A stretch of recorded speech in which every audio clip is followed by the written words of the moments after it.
Hello student, मैं doctor Dinesh Joshi एक बार फिर से मेरे इस YouTube channel doctor Dinesh Joshi maths academy में आपका स्वागत करता हूँ। नेक्स्ट क्वेश्चन हम लोग ले रहे हैं बेटा। क्वेश्चन है आपका, if matrix A is equal to A then find A inverse and solve the following system of linear equation. यानी मुझे एक मैट्रिक्स ए दे रखा है, इसका मुझे सबसे पहले कह रहा है फाइंड ए इनवर्स, यानी मुझे इस मैट्रिक्स का सबसे पहले इस मैट्रिक्स का मुझे ए इनवर्स निकालना है। किस? इस मैट्रिक्स का। इसके बाद में बेटा आपको कह रहा है solve the following system of, इसके बाद में ये जो सिस्टम ऑफ लीनियर इक्वेशन इसको सॉल्व करना है, यानी उसके बाद इसको सॉल्व करके एक्स वाई जेड की वैल्यू निकालनी है। तो सबसे पहला काम तो जो मैट्रिक्स ए गिवन है इसका हमें ए इनवर्स निकालना है। क्या निकालना है? A inverse. उसके बाद में आपको जो सिस्टम ऑफ लीनियर इक्वेशन दे रखा है, एक समीकरण निकाय दे रखा है, उसका हमें क्या निकालना है? सॉल्व करना है। सॉल्व का मतलब हो गया बेटा एक्स वाई जेड की वैल्यू निकालनी है ना। तो ध्यान देना, इधर मैं इसको सॉल्व कर रहा हूं। सबसे पहले गिवन मैट्रिक्स जो दे रखी है ये लिखते हैं, given matrix A. Given matrix A क्या है आपका मैट्रिक्स ए गिवन? 1 -2 0 2 1 3 0 -2 एंड 1, ये मैट्रिक्स ए है। इसका मुझे ए इनवर्स निकालना है। क्या निकालना है इसका?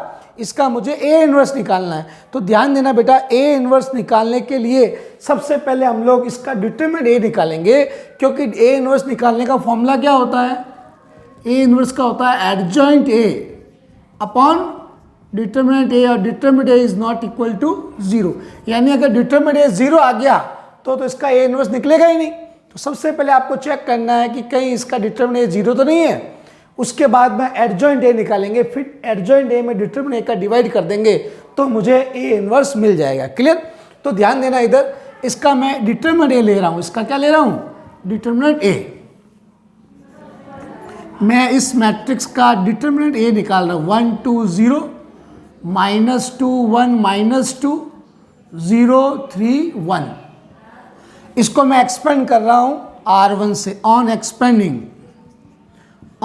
एक्सपेंडिंग बाय R1, यानी R1 से प्रसार करने पर तो क्या आएगा बेटा? डिटरमिनेंट ए की वैल्यू ध्यान देना 1, ये चला गया, इसका मल्टीप्लाई इससे 1 प्लस का क्या हो गया 6, फिर ये माइनस, और ये ऑलरेडी -2, और क्या आएगा? ये चला गया, ये और ये 2 -0, 2 -0 प्लस का 0 इंटू -4 -0। तो ध्यान देना, डिटरमिनेंट ए की वैल्यू आ गई बेटा, ये 7 हो गया, ये कितना आएगा 2, ये +4, प्लस का 4 हो गया, और ये 0 हो गया। यानी डिटरमिनेंट ए की वैल्यू हमें मिल गई 11। It is not equal to 0। Equation number 2। यहाँ पे आप देख सकते हो आपके डिटरमिनेंट ए की वैल्यू नॉट इक्वल टू 0, इसका मतलब इसका ए इनवर्स पॉसिबल है। क्या है इसका? ए इनवर्स पॉसिबल, यानी determinant A is not equal to 0, इसका मतलब इसका ए इनवर्स पॉसिबल। तो लिख देंगे सो ए इनवर्स इज पॉसिबल। हमें पता चल गया इसका ए इनवर्स पॉसिबल है। यहाँ पे मैं वैल्यू लिख देता हूँ डिटरमिनेंट ए की, जो इसके बाद में इसको रफ कर दूंगा, इसलिए मैं डिटरमिनेंट ए की वैल्यू यहाँ पे लिख देता हूँ। क्या आई थी? डिटरमिनेंट ए की वैल्यू हमें मिल चुकी है बेटा 11। ठीक है, ये हमें आगे काम में आएगी, ताकि इसको रफ भी कर देंगे तो अपने पास रिजल्ट इसका रहेगा। अब बेटा ए इनवर्स पॉसिबल है, डिटरमिनेंट निकल गया। अब देखो ए इनवर्स निकालने का फॉर्मूला क्या होता है? Adjoint A upon determinant A. Determinant निकल चुका, अब क्या निकालेंगे अपन? Adjoint A. एडजॉइंट ए निकालने के लिए सारे कोफैक्टर्स निकालने पड़ेंगे, तो अपन लिखेंगे to find adjoint A. To find adjoint A, मैं क्या निकाल रहा हूं पहले? Adjoint A. एडजॉइंट ए का मतलब होता है सखंडज मैट्रिक्स को हिंदी में क्या कहते हैं? सखंडज मैट्रिक्स, एडजॉइंट ए। तो ध्यान देना, इसके लिए एडजॉइंट ए निकालने के लिए सारे कोफैक्टर्स और माइनस निकालने पड़ेंगे। तो लिखते हैं let we suppose that minors and cofactor of element element A I J is M I J and F I J respectively. क्या हो गया? रेस्पेक्टिवली। यानी हमने क्या माना, हम मान रहे हैं, माना मैट्रिक्स ए के अवयव ए आई जे का, हिंदी में लिखना चाहे लिखना, माना मैट्रिक्स ए के अवयव ए आई जे का उप सारणिक एम आई जे है तथा सखंड क्या है? एफ आई जे है। सखंड क्या है इसका? एफ आई जे है। ये हमने मान लिया। अब सारे सखंड निकाले। वी नो दैट बेटा F11 क्या होता है? F11 वो होता है बेटा प्लस का M11 प्लस, और M11 कैसे निकालते हैं आपको पता ही होगा। M11 निकालने के लिए फर्स्ट रो और फर्स्ट कॉलम को हटाते हैं। ये फर्स्ट रो फर्स्ट कॉलम हट गई, ये देखो ये, तो पीछे क्या दिख रहा है? 1 3 2 1, तो क्या आएगा? 1 3, देखो फर्स्ट रो चली गई तो 1 3, देखो ये चला गया, ये 1 3 माइनस 2 1, तो बेटा इसकी वैल्यू निकाल लो, कितना आएगा? ये 1 प्लस 6, यानी इसकी वैल्यू 7 आ गई। क्या आ गई इसकी वैल्यू? हमें इसकी वैल्यू 7 मिल गई।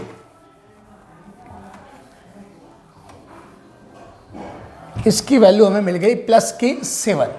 क्लियर बेटा? ये वापस लिख देता हूँ मैं। डिटरमिनेंट ए की वैल्यू हमें 11 मिली थी, आगे काम आएगी। ये F11 निकाल लिया। सारे को फैक्टर्स निकालने पड़ेंगे। अब हम लोग निकाल रहे हैं F12। क्या निकाल रहे हैं? वो क्या आएगा? माइनस का माइनस, और M12 कैसे लेते हैं बेटा? M12 first row. M12 क्या मतलब होता है? फर्स्ट रो सेकंड कॉलम को छुपा दो। इसको छुपा दिया, ये फर्स्ट रो और सेकंड इसको छुपा दो। पीछे क्या दिख रहा है आपको? 2 3 0 1 है ना, ये चला गया, ये चला गया, 2 0 2 0 2 3 0 1, तो क्या आएगा? 2 3 0 1। तो इसको रिजल्ट निकाल लो बेटा, 2 माइनस 0, यानी क्या आएगा? -2। ये हमने F12 भी निकाल दिया। अब मैं F13 ले रहा हूँ। F13 तो प्लस का हो जाएगा M13 प्लस, और M13 कैसे लेते हैं? फर्स्ट रो और थर्ड कॉलम। फर्स्ट रो, ये फर्स्ट रो और थर्ड कॉलम, ये फर्स्ट रो और थर्ड कॉलम को छुपा दो। पीछे क्या दिख रहा है? ये चली गई, ये चले 2 1 0 -2, 2 1 0 -2, 2 1 0 -2। इसको सॉल्व करते हैं बेटा, तो -4 -0, यानी माइनस का 4 आया। अब हम लोग ले रहे हैं F21, तो माइनस का M21, माइनस M21 निकालो। M21 को second row first column, second row first column चला गया, -2 0 -2 1 -2 0, देखो सेकेंड रो और फर्स्ट कॉलम -2 0 और -2 1 -2 1, इसका कितना आएगा? -2 -0, -2 -0, यानी प्लस का 4 आ गया, ये प्लस का 2 आ गया। क्लियर? अब ले रहे हैं F22,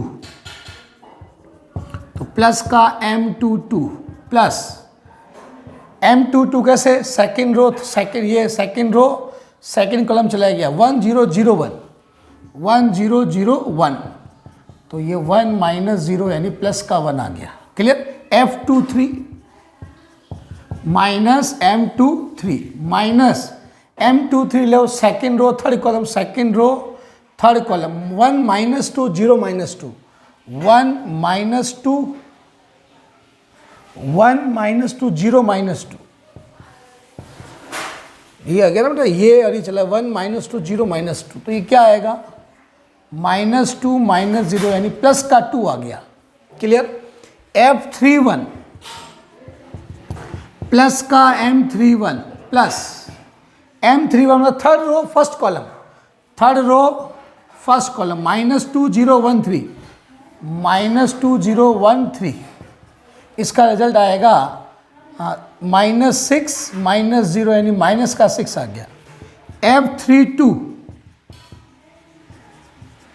माइनस M32 निकालो, थर्ड रो सेकेंड कॉलम, 1 0 2 3 1 0 2 3 3 -0, यानी -3।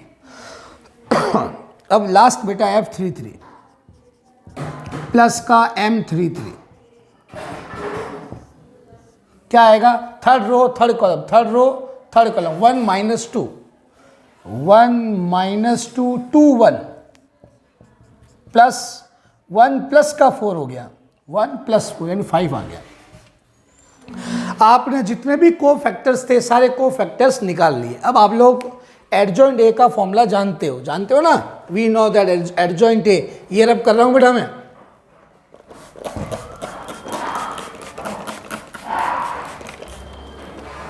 ध्यान देना इधर, मैं इसको रफ कर रहा हूं यहां से।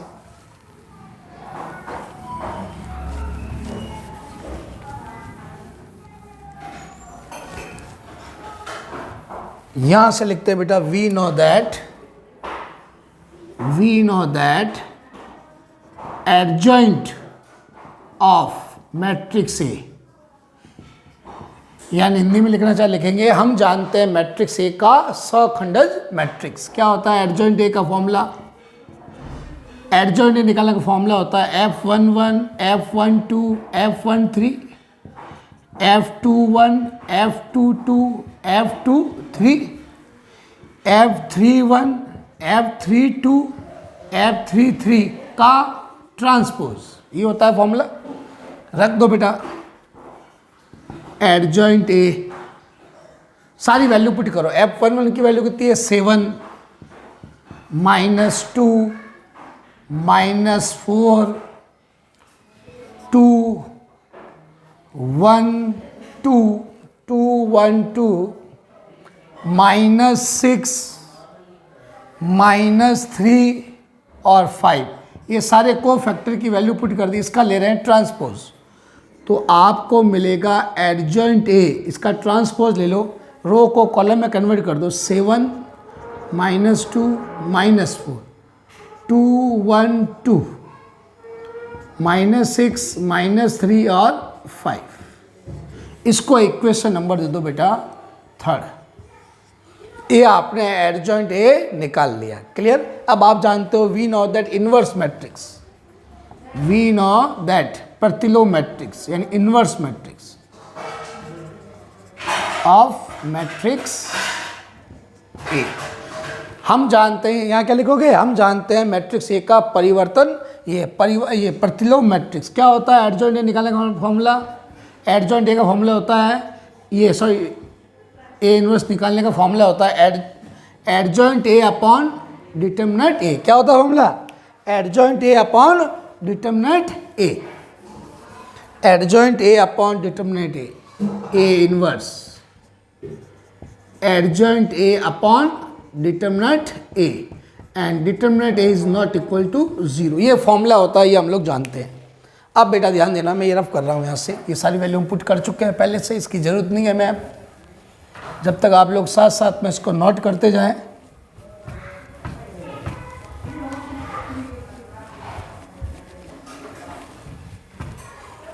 हाँ, अब ध्यान देना बोर्ड पे, यहाँ वैल्यू पुट कर देते हैं हम लोग। ए इनवर्स क्या है, डिटरमिनेंट ए की वैल्यू अपन निकाल चुके, 11 आई थी, तो 1/11 कर दिया, 1/11। और यहाँ एडजॉइंट ए की वैल्यू रख रहे हैं, कितनी आ रही है 7, 2, -6, 7, 2, -6, -2, 1, -3, ये वैल्यू पुट कर रहे हैं यहाँ पे, -4, 2 और 5, ये ए इनवर्स आ गया इक्वेशन नंबर 4। यही कह रहा है आपसे वो यही कह रहा है कि इस मैट्रिक्स का ए इनवर्स फाइंड आउट करो। ये हमने ए इनवर्स निकाल लिया, यहाँ तक आप लोग इसको नोट कर लीजिए, फिर हम इसके आगे बढ़ते हैं। हाँ बेटा जल्दी इसको नोट कर लीजिए, फिर आगे ये क्या कहता है। पहले आपसे ये कह रहा है इस मैट्रिक्स का ए इनवर्स निकालो, ये इनवर्स निकाल लिया, क्लियर। आधा क्वेश्चन यानी हाफ क्वेश्चन कंप्लीट हो गया। अब ये क्या कह रहा है, अब ये कह रहा है solve the following system of equation. आपको इस सिस्टम को क्या करना है, सॉल्व करना है, क्लियर। हमें इस सिस्टम को सॉल्व का मतलब होता है जिस वेरिएबल में इक्वेशन की वैल्यू निकालना है ना, ये एक्स वाई जेड में तो हम एक्स वाई जेड की वैल्यू निकालेंगे। तो ध्यान देना, अब हम लोग इसको सॉल्व कर रहे हैं, सॉल्व का मतलब एक्स वाई जेड की वैल्यू निकालनी है। ध्यान देना, इधर एक्स वाई जेड की वैल्यू फाइंड आउट करनी है।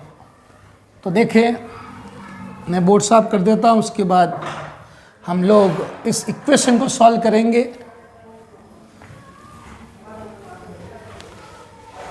अब हमें इस इक्वेशन को सॉल्व करना है, तो हम लिखेंगे given system of linear equations are, क्या दे रखा है, x minus 2y is equal to 10, 2x plus y plus 3z is equal to 8, clear बेटा, minus 2y plus z is equal to 7। ये सिस्टम ऑफ लीनियर इक्वेशन आपको given है, इसको आपको सॉल्व करना है। तो सॉल्व किससे करना है, मैट्रिक्स मेथड से सॉल्व करना है ना। तो इसको मैट्रिक्स फॉर्म में लिखें, we write given system of linear equation in the form of matrix, यानी इस समीकरण निकाय को मैट्रिक्स रूप में लिख रहे हैं। किस रूप में लिख रहे हैं अपन, मैट्रिक्स फॉर्म में लिख रहे हैं। तो कैसे लिखते हैं मैट्रिक्स फॉर्म, आपको पता ही होगा, इधर एक्स वाई जेड कॉफिशिएंट लेते हैं 1 माइनस 2 0, इधर एक्स जेड है ही नहीं तो जेड का कॉफिशिएंट क्या ले लिया 0, इधर 2 1 3, इधर एक्स का कॉफिशिएंट नहीं है तो क्या आ जाएगा 0, इधर माइनस 2 और 1 into X Y Z equal to, ये हो गया 10 8 और 7। इसको हमने मैट्रिक्स फॉर्म में लिख दिया। इसको अपन a मान लेते हैं, ये x हो गया ये, तो ये क्या हो जाएगा, देखो इसको a क्यों माना है, क्योंकि इस ये मैट्रिक्स सेम है, देख लो ये मैट्रिक्स और ये मैट्रिक्स सेम है। तो अपन इसको ऐसे लिख दें, a x equal to b, x equal to हो जाएगा a inverse into b। Equation number 5 दे देते हैं, वेयर यानी जहां, वेयर a आपका क्या है बेटा 1 minus 2 0, 2 1 3 0 minus 2 and 1, comma x क्या होता है आपको पता ही है, X Y Z, matrix X Y Z, and matrix b क्या होता है, इधर वाले ये कितना आ जाएगा 10 8 7। ये आपने इसको फॉर्म में लिख दिया। अब ध्यान देना बेटा, अब थोड़ा आप लोग यहाँ पे दिमाग लगाना कि आपको अब एक्स वाई जेड की जब वैल्यू निकालनी है तो हमें ए इनवर्स चाहिएगा ना, एक्स किसके इक्वल है, ए इनवर्स इंटू बी की, है ना। अब थोड़ा दिमाग लगाओ, वापस इस मैट्रिक्स का ए इनवर्स निकालने मत बैठ जाना। क्यों, ये जो मैट्रिक्स है ये सेम जो पहला मैट्रिक्स आपको ये गिवन है ए, वही सेम उसी टाइप की मैट्रिक्स, सेम मैट्रिक्स है। तो इसका तो बेटा आप ए इनवर्स निकाल चुके हो ना, पहले से निकाल चुके हो ना, तो उसी ए इनवर्स को हम लोग यहाँ पे काम में ले लेंगे। नहीं तो कई बच्चे क्या करते हैं, इसमें डबल मेहनत करते हैं और इसमें वापस का ए इनवर्स निकालने बैठ जाते हैं। ऐसा नहीं करना है, आप ऑलरेडी इसका ए इनवर्स निकाल चुके हो और ये मैट्रिक्स सेम है, तो इसका ए इनवर्स हमें पता है, तो वही ए इनवर्स हम लोग आगे काम में ले लेंगे। ये थोड़ा दिमाग लगाना, ये आपको ध्यान में रखना है। तो ए इनवर्स ये निकाला हो पड़ा, देख लो आप, ये अपन यहाँ पे काम में ले लेंगे। तो यहाँ लिखेंगे फ्रॉम इक्वेशन नंबर 5, इक्वेशन 5 ले रहे हैं, x इजिकल टू किसके इक्वल है, A inverse into B. x इसके इक्वल होता है बेटा X Y Z, A inverse ये रहा आपके। फ्रॉम इक्वेशन 4 में देखो ए इनवर्स पड़ा आपके पास है ना, तो यहां से अपन ए इनवर्स की वैल्यू पुट कर देंगे, 7 2 minus 6 minus 2 1 minus 3 minus 4 2 5 into B का मतलब कितना है 10 8 7। क्लियर, मैंने कुछ नहीं किया है यहाँ पर। इस ए इनवर्स जो हमने पहले ये ए इनवर्स निकाला है, ये ए इनवर्स वो वैल्यू मैंने यहाँ पे पुट कर दी। क्लियर, अब इसका इससे मल्टीप्लाई करूँगा, एक्स वाई जेड 1/11। ध्यान देना इधर, इसको रो टू कॉलम मल्टीप्लाई करो तो क्या आएगा, इसका इससे करेंगे 70, इसका इससे करो +60 और इसका इससे क्या -42। क्लियर बेटा, क्लियर। अब सेकेंड रो का करो इस कॉलम से तो कितना आएगा -20, इसका इससे करेंगे प्लस का 8, इसका इससे करो -21, राइट। Clear student? अब ध्यान देना, यहाँ से करेंगे तो -40 प्लस का 32, ये कितना आएगा देखो, -40 प्लस का 16, क्या आएगा यहाँ पे, इसको इससे करेंगे तो 16 और ये करेंगे तो 35। अब ध्यान देना इधर, x y z 1/11 पढ़ाई है, यहाँ कितना आएगा बेटा, इनको काउंट करो, इनको जोड़ो, 70 और 60 कितने हो गए, 86। 86 में से 42 चले गए, 86 से 42 चलो 44 आ जाएगा। ये देखो माइनस माइनस, ये माइनस का 20, ये माइनस का 21, 41, 40 में से +8, माइनस का आ गया 33। ये कितना हो गया, इस पर काउंट करो, 51 में से चला गया 11, ये आएगा। 11 का डिवाइड कर दो, x y z, जब 11 का इसमें सब में डिवाइड करेंगे, इस 40 में करेंगे तो 44 में 4 आएगा, इसका करेंगे तो -3 आएगा, इसमें करेंगे तो 1 आएगा। तो आप खुद ही बताओ यहाँ से कि x y z की वैल्यू हमें क्या मिल रही है, बताओ आप। यहाँ से आप सीधे यहाँ आ जाओ, जगह नहीं है अपने पास वैसे भी, यहाँ आ जाओ, यहाँ से देखो तो x की वैल्यू क्या है बेटा, 4, तो x की वैल्यू क्या आ गई, 4। क्लियर? x किसके इक्वल है, 4 के इक्वल मैट्रिक्स होगा ना।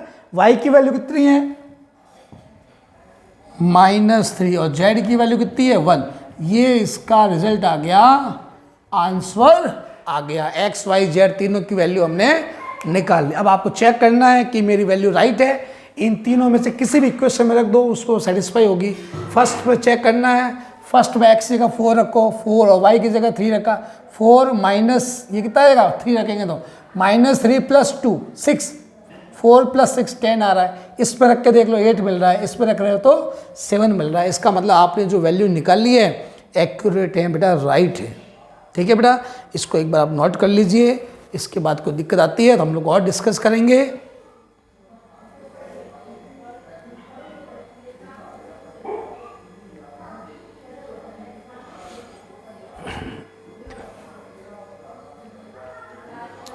हो गया बेटा? अब ध्यान देना बेटा, कल हम इसके आगे और क्वेश्चन लेंगे। आप लोग मेरे साथ मेरे YouTube चैनल में लगातार बने रहें, इसके लिए मैं आपको थैंक्स कहता हूँ। मेरे प्यारे छात्रों, आगे आप लोग मेहनत करें, आगे का जीवन जो है बड़ा कंपटीशन का जीवन है, हमें हर कंपटीशन की तैयारी करनी है। इसलिए आप लोग अपना जो 11th-12th का बेस है वो बहुत अच्छा तैयार करें, ताकि हम आगे जो हम लोग पढ़ेंगे उसमें हमें कोई दिक्कत नहीं आए। इसलिए मैं आपके लिए हेल्प करने के लिए हमेशा तैयार रहूँगा। आप लोग मेहनत करते जाएं और आप मेरे YouTube चैनल को लगातार सब्सक्राइब, शेयर और लाइक करते जाइए। ठीक है बेटा, थैंक यू।